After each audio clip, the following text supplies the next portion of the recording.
faut voir, c'est que l'adaptation ne doit pas se raisonner uniquement par rapport à des innovations techniques ou à des changements de pratiques, mais elle doit se voir globalement.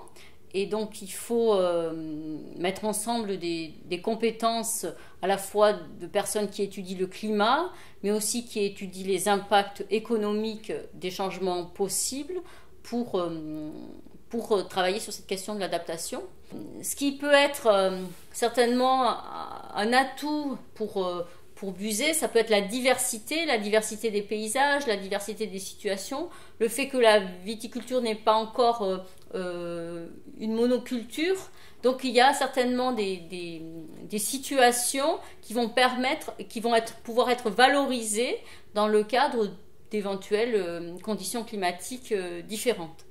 C'est vrai que l'échelle de temps s'accélère et va s'accélérer très certainement. Donc on va vers des millésimes plus chauds, plus secs, donc avec un impact sur la qualité du raisin sans doute plus important, plus rapide que ce qu'on a connu durant les siècles passés.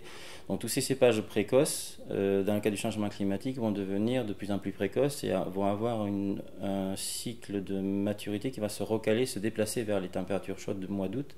Et donc c'est probablement ces cépages-là qui vont être amenés à être en difficulté, à mûrir dans des conditions trop chaudes, à être surmûris. Et donc le premier candidat sur la liste, c'est très probablement le merlot, qui déjà actuellement occasionne des vins à 14 ou 15 degrés d'alcool.